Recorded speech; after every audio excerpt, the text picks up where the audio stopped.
Hello everyone, and welcome to Lavender You, a community for LGBTQ plus women and femmes where we talk about all things queer media and representation. I'm Jamie Margolin, and today on the pod we have Amber Whittington. Amber is a lesbian YouTuber who is the creator of the very well-known YouTube channel Amber's Closet. What's up, you guys? It's your girl Amber, and today I want to talk to you guys about getting over someone / getting through a heartbreak / dealing with your emotions. What's up, beautiful humans? It's your girl Amber, and today I'm about to answer all the questions that you gave me about what is lesbian sex. What's up, you guys? It's your girl Amber, and today I want to comment on a lot of the anti-gay, homophobic, negative comments that have been floating around social media lately on certain topics that have to do with the LGBTQ community, and I just have to share. When I was a small baby gay, I would be watching Amber's Closet videos, all of her relationship advice, her coming out advice, her combating homophobia advice, and I would just go through YouTube binges of her videos. And back when I was in the closet and I was really scared to come to terms with who I was, when I felt like there was something deeply wrong with me as a lesbian, Amber's videos really helped me, and I would always watch them on my phone on the bus ride home from high school. So it really means so much to have her today on the pod because this is just a full circle moment, and her videos helped me feel validated, seen, and like I wasn't alone and like there was nothing wrong with me. So Amber, welcome to the pod. Yay! Oh, like I swear that just like low-key made me teary-eyed. It makes me so happy that just me putting out my content helped people. And anyways, yeah, you had me all like cheesing. Oh, but I'm happy. Yeah. Yes, for a full circle moment. I love it. Yes. So how about you tell us a little bit about who you are and how you got started as a YouTuber? Yeah, I would say that I started creating content because I wish that I had that content when I was growing up. That was like the first and foremost. My sister was doing YouTube years before I was, and I was like making fun of it and just didn't understand it. But then when we did a sister tag video, a lot of people could tell that we were just complete opposites, and they were like, oh, she needs to be on this platform. Like, there's nobody like her. And so when I started to do research, I was like, yeah, wait, there is no one. Like, who's talking about gay stuff? I mean, who is a like person of color lesbian? I didn't see any of that. I didn't really see any lesbians. So at first I wasn't sure if I was. And what year was this? Like roughly how old were you, and like what year / era of YouTube was this when you first decided to join YouTube? Yeah, like way before it got cool. My sister was doing YouTube, I think from 2010 on or 2009 on. And then I jumped into sister tag with her early 2012. And then I finally started putting up videos, I think late 2012. I really didn't start getting into it and making real content that I would like be like, okay, that's a whole video until like 2013. And I think that's when the real boom of YouTube started happening, where people started going to it and finding it and whatever. So after I did the sister tag video, I did my own videos, and I was just kind of testing the water, and I just posted a random video. I was like, hey, I might talk about this. And I come back a week later, didn't look at it, and I had 1,500 subscribers, and I was like, oh, okay, cool, let's figure it out. So I started dropping random videos, and I don't think it was until like my 10th one that I started like talking about, hey, I like women, just to kind of test the waters. And yeah, by the time I made a coming out video, I had only told like a very small portion of my family. So majority of them found out on the internet, and I was okay with that. So YouTube was your way of coming out as a lesbian, essentially, to the world. How old were you at this time? What stage in your life were you? I was in mid-20s. Yeah, I came out very late. That was the thing that upset me so much that by the time I came out of the closet, I bursted out.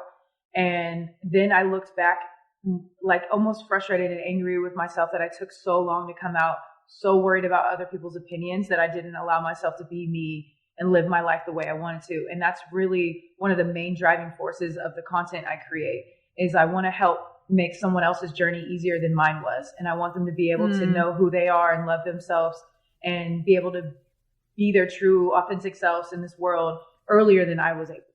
I relate to that on a deep level in terms of wanting to create content so that others don't have to go through the pain that you felt as a queer person. nowadays there's been definitely more of a boom of like queer content creators, queer representation. But this was 2013, 2012. This was before gay marriage was even legalized in the United States. But you started kind of before it was quote unquote cool, before there was like this big lesbian YouTuber community. Because now, when I was like starting to come to terms with who I was, there was like a lot of other lesbian YouTubers that I also watched, and you were like one of the people that I would regularly watch. You're kind of one of the OGs, like a trailblazer. What was it like? Did you face any challenges being someone so out and proud on YouTube and being someone who talked about being a lesbian and being a Black lesbian? Because there's also a lot of racism when it comes, not just, well, obviously in the world in general, but also within YouTube and the LGBT community. So just what was that like starting to grow as a YouTuber? Yeah, I would say like for the first couple years, it was pretty easy. And it was super chill.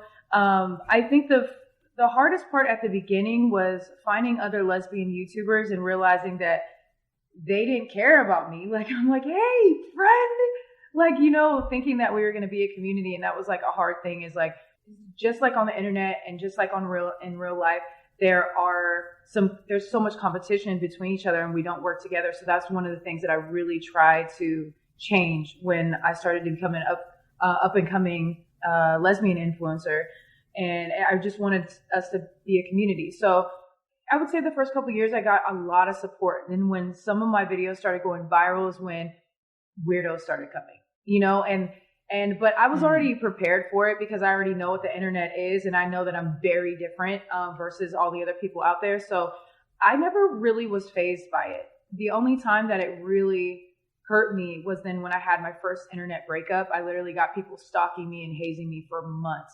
And that hurt because people had this wrong idea of me and decided that I was at fault for this breakup. But other than that, Right. I don't really care. It's mostly religious people that come for me. And really, I just think that they're mad at me because they can't live the life they want to live. Like, they're probably up watching lesbian porn and then they're just mad at me that I can actually live that real life. And they can't. Yeah. Yeah. Honestly, okay. Like, homophobes, very, very intense homophobes, they always give me very fruity vibes, because it's like, why are you sitting there thinking about what like who isn't gay is just sitting there thinking about what gay people are doing all the time. I sit there thinking about what gay people are doing all the time because I'm gay and I think about what I'm doing and what my people are doing. But straight people who sit there just constantly so worried about gay people at all times, I'm like, you got something you want to say? You got something you want to tell us? It's so funny. They'll be like, you have to learn to suppress your desires like I did, or like, you can't make that decision. I'm like, are you saying that you have desires that you've been suppressing? Oh like, my God.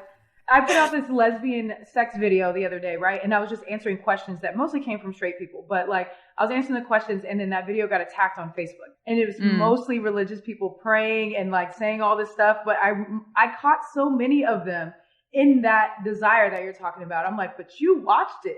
You sat here and watched the video. If you can tell me timestamps of when I said what, you were not only watching, but analyzing my video. And I feel like that about a lot of, I would say, homophobic people that speak out, because I have been very vocal in calling them out and being like, yo, you watch more gay stuff than I do. And this is what keeps you up at night. You don't think that we think that you're, you have some feelings deep down inside that you're pushing down, and this is the only reason why you're so angry? Yeah. Who else would be angry? Go live your life. Why are you worried about what we're doing? Who else is just constantly thinking about, no one thinks more about gay people than homophobes who are probably gay.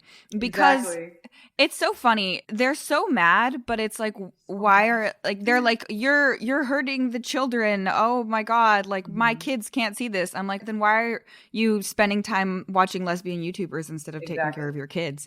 You got something you want to tell us? One of my videos.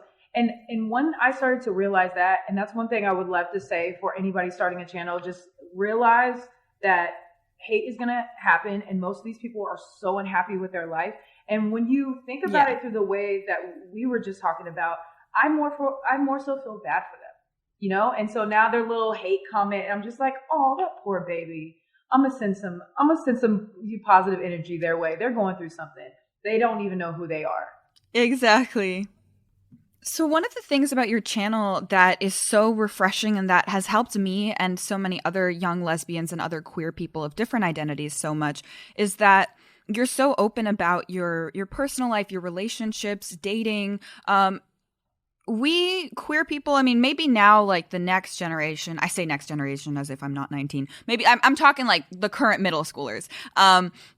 Like maybe they're going to grow up into a world where there's a lot more like readily available like queer dating advice and relationship advice. But Lavender You is all about representation, and there isn't a lot of representation at all in terms of advice for how to be in relationships when you're a woman or a non-man who loves another woman or non-binary person. Right. Like there's no Right.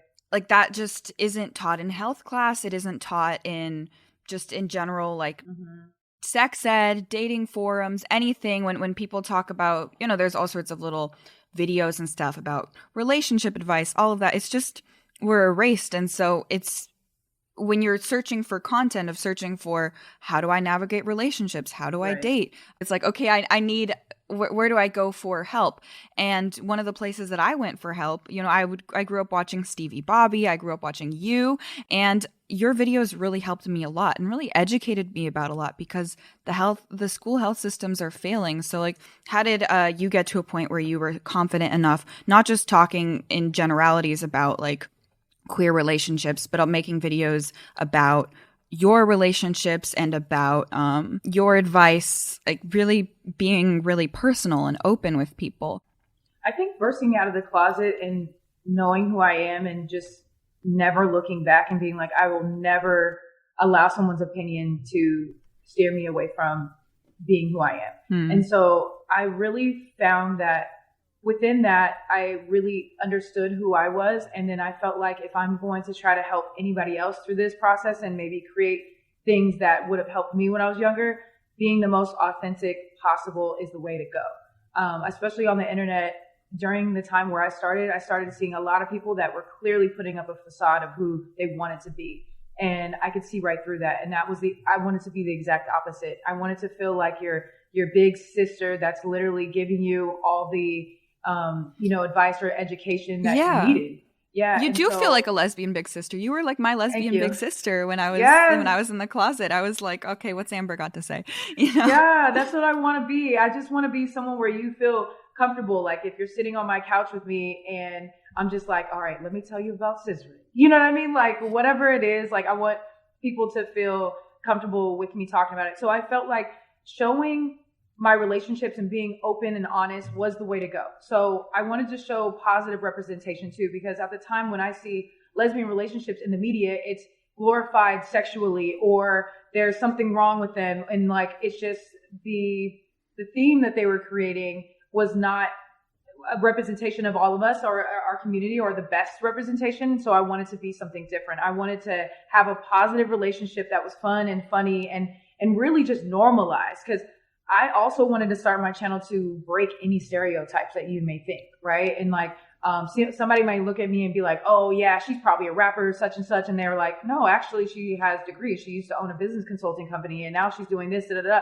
So I wanted to break stereotypes in whatever way that I could. And one of those was bringing representation and bringing, a lesbian relationship of color to the internet and showing that, we're normal. We go grocery shopping just like everybody else. We go through ups and downs just like everybody else. But how do we get through those things in a healthier way? So like, I wanted to show even when we bickered or argued, because I wanted to show that like, hey, there's different ways to get through this than putting your hands on each other or whatever. And so that's really why I did it, is like, I was like, I want somebody to be able to see something that is relatable to them in the most authentic way possible.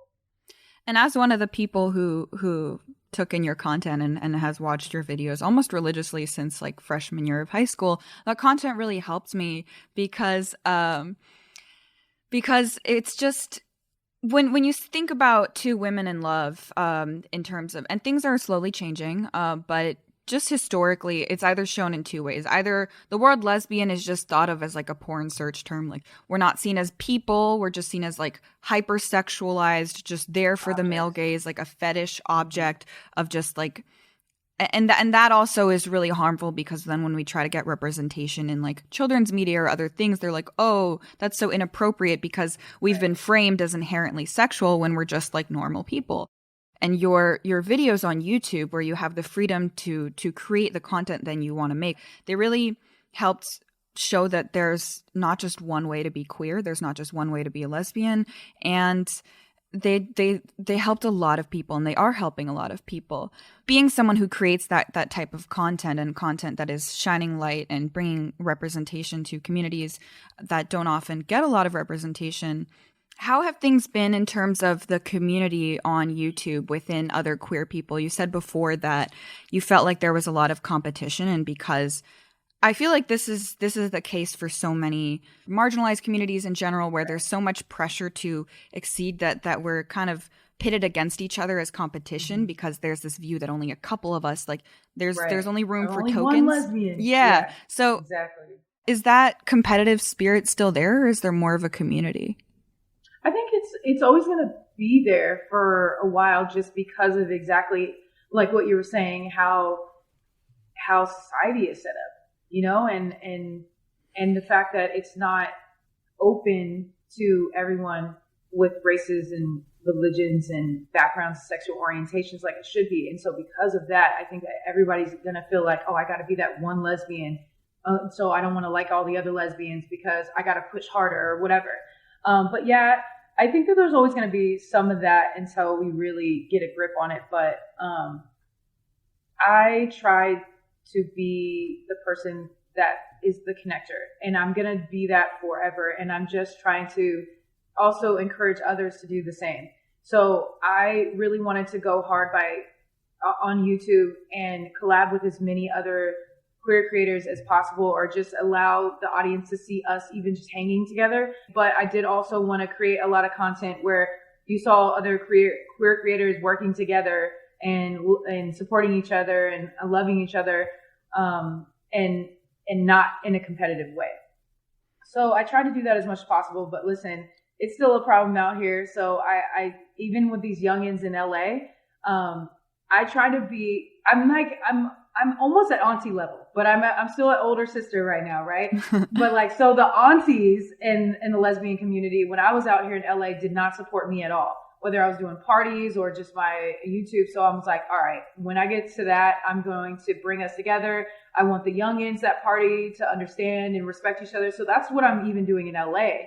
But like behind the scenes, but it's hard because I think everyone still has that survival mindset of being like, oh, I can only be the only one doing a lesbian party. Like I can only be the only lesbian representation for this brand or whatever. So I don't know. I think if we just understand ourselves more and then share more love, then we can kind of kill some of that competition. Totally. And talking a little bit more about that. So far we've just talked about you and your experiences as a YouTuber, but often what happens is when YouTubers get big, as your channel has, there are opportunities that open up to branch out into other things. What are some of the other spaces that you're creating community and representation for queer people, especially queer people of color, in different things that you're organizing and working on? Ooh, gosh. Okay. Where to start? I have been working with the LGBT Center in Los Angeles for a long time. And with that comes with hosting different events where we're raising money, or we're just bringing community together, or as a mentor. Stevie and I both did that. And I am also on the board of Lavender Legal, which is the human rights association of lawyers that fight for equality, specifically for LGBTQ equality. So that case that you were talking about of being able to get married was Lavender Legal. I'm also on the board of that. I work with a lot of organizations for the homelessness in LA, and then I also used to host a queer party once a week to create space. I travel around and do that as well. I host a lot of different things. I don't know. It's so hard. I'm like, oh my God, should I write a list? I try to be a part of as much as possible because I feel blessed to be able to have that opportunity. And then I'm like, oh, okay, cool. Like I don't always see a lot of other people doing it. So I'm like, I got to do this and I got to do this and I got to do this because I just want to do my part and be impactful in a positive way for our community. So whatever I can do, I'm like trying to jump in there and do it. That's amazing. I mean, hopefully when things open up back in with COVID, if you're hosting any of these events or parties or meet and greets or get-togethers, I definitely love to come, because there's also a lack of, we talk about lack of representation in the media and on YouTube and on screen, which you're also combating with all of the wonderful content that you're making, but also in terms of spaces where queer people can meet each other and fall in love and find community. Like, for me, there aren't a lot of spaces where I feel like I can go and meet people like me outside of the internet. And like, there aren't a lot of spaces where lesbians and queer women especially can have like our own space, our own parties, our own hangouts, our own get-togethers. And I think it's really valuable that you're bringing that to that you're bringing that to life, because there's not a lot of places for us to go. Yeah, no, that's like in what I'm thinking about for the future. There's not a lot of the spaces that you're talking about. So we do have a lot of work to do here in LA. A lot of times when I travel outside of LA and I go to these small towns, they actually have those spaces because it's much more necessary, because they feel like it is unsafe for them to go to certain places.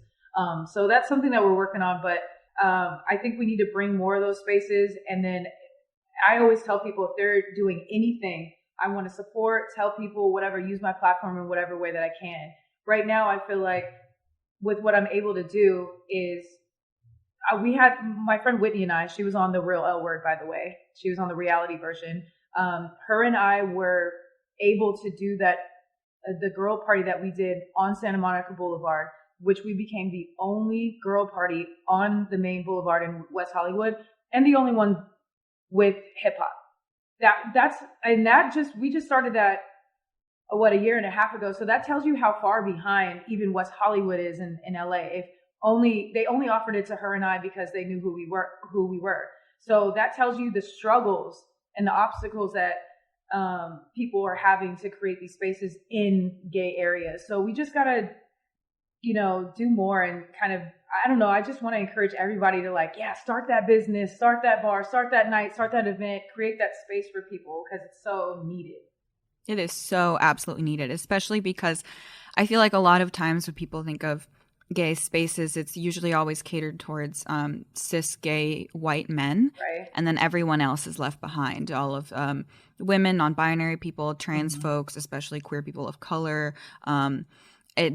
It all is secondary, because misogyny and racism, it doesn't, right. It's not exempt from the LGBT community. It's very much also present. And so when we fight, like when people are like, oh, there's already this gay thing, but it's like for gay white men. And it's like, okay, well, what about women? What about trans people? What about people of color? So that's why I really love and appreciate the work that you do. So I went on your Twitter and I saw that your pinned tweet as of March 2nd is that your biggest goal this year is to stop holding back your own potential. And I thought that was really interesting. And like, what do you mean by that? And what advice do you have for others, especially other queer people who maybe want to do what you do, but might be holding back their own potential? Yeah. I mean, that means a lot of different things, but I feel like the one that jumped in my mind right away is that I, as a Virgo or just a lover or whoever, have always put other people before myself. And in this last 2 years, I've been single for 2.5 years now. So really in that time, I have really tried to emphasize taking care of me and choosing myself and being selfish in a way of choosing me before others, because I've always put others before myself. So within that, me putting others ahead of myself, I was always choosing me last. So I was never moving ahead like I needed to move. And one of the lessons that I had to learn is I have to take care of self before I take care of others, or I have nothing to give. And so that was one of the major things too. And so when I'm giving to others so often and not putting that back into myself, I'm not moving ahead to where I want to be able to even help in the way that I would want to. And so I need to stop putting others before myself. I need to stop, procrastinating on things, and I need to just do shit, actually be more active. And I think the biggest thing is I had to become my own motivation. When I'm since I've been such a relationship person, one of my downfalls, I would say, it was a pro and con, is my relationship was my motivation. I want to do good for my girlfriend. I want to do good for us. I want to make her happy. I want to be able to afford this and take her here, whatever. And that was my motivation. So getting out of a relationship, I had to shift change and be like, and find motivation for myself. And yeah, that was hard, but I'm learning it, and I'm going through that process, and I'm sharing that with everybody. So yeah, I cannot hold back my potential any longer. If I want to make the impact I want to make, if I want to help others the way I want to help others, then I got to do better. I love that. Definitely. I'm gonna go by that that tweet of yours as well. Definitely. Lastly, are there any other creators that you want to shout out of, like, queer content creators, especially queer content creators of color on YouTube or other social media creators that you think that people listening to this podcast, who now they've heard about you obviously now, but who else should people be following and subscribing to for videos and representation? Yeah, absolutely. Well, on YouTube, I do feel like I'm a little behind on some of the newbies. So the creators that I have been creating content are obviously Easy and Natalie, Stevie, my other friend Stevie, Cherie, and then obviously Stevie, Bobby, and then we have Krissa and her wife Alexis that are creating content. They're huge on TikTok, but newer to YouTube, which are really awesome because you get to see a wife dynamic. Also, I think the channel is My Wife and Kids, but it is The Muses. It's my friends The Muses. They are awesome. They've been together they're married. They've been together for a long time, and they have 2 kids in their teens. And it's really awesome to see them and how they go about that. My friend Whitney Mixter, you got to follow her. She's from The Real L Word, and she's my business partner. She is a masculine woman that had a baby by herself. And I think that in itself is so powerful. Shatters like so many different stereotypes of masculine women embracing their femininity to even think about pregnancy, think that they can even do it. And the fact that she not only did that and knocked it out and did it by herself. And I am so obsessed with this little boy. He's my nephew. His name is Mecca. So just seeing women do their boss shit, you know what I'm saying? And do it without it being about their sexuality is just so inspiring to me. So I'm literally inspired by all of my friends. And that's why I try to surround myself with all these amazing humans with great energy, being so impactful and intentional with however they're showing up in the world. And yeah, so watch them all, support them all, because we need to do this for each other more so that we can uplift each other. And then so we can see that, hey, we're not competition. There's space for all of us, and all of us do this differently. We show up in the world differently. And so if we look at each other like that instead of competition, I think that we'll embrace each other more and be more impactful as a community, whether that's just through education or loving each other or breaking stereotypes for everybody else. So all these other straight people would just be like, oh, okay, yeah, they're just like me. Yeah. Not that we need to do that, but it's just part of the process, I think. It's just part of this journey that we have by being more accepted, the LGBTQ community in general. That is so powerful. I think that's a perfect place to end. Thank you so much. Do you have any last words of wisdom or advice or anything else you want to say to our listeners before we say goodbye? No, I just want to tell people, listen, I love you. I'm your big sis. I'm here. I'm in your corner. I've probably gone through stuff. And if you're going through things, you're not alone. But really just embrace that journey, no matter how hard it is, to really just like come into who you are and loving yourself, being confident. Don't be afraid to show up in the world how you feel comfortable, you know? So yeah, and so I always leave every video with just saying, stay amazing and stay proud and stay woke, you know what I'm saying? So yeah, don't let anybody take that from you. You're amazing. Thank you so much. Thank you, Amber, for joining us, and thank you for helping me through so much and helping a whole generation of queer girls and femmes through so much. We really appreciate it. No, I really appreciate y'all too. Like literally, I almost cry every time, even though you guys make me feel old. I can't tell you how many times people come up to me and I watched you middle school and high school, and I'm like, ooh. That was so good. It hit my heart, but at the same time, I feel old as shit now. But anyways, You're not old. I love y'all so much. I appreciate it. I'm so glad I could just be one voice out of many for you to help you through whatever. And y'all are the ones that inspire me to keep going. So thank you as well.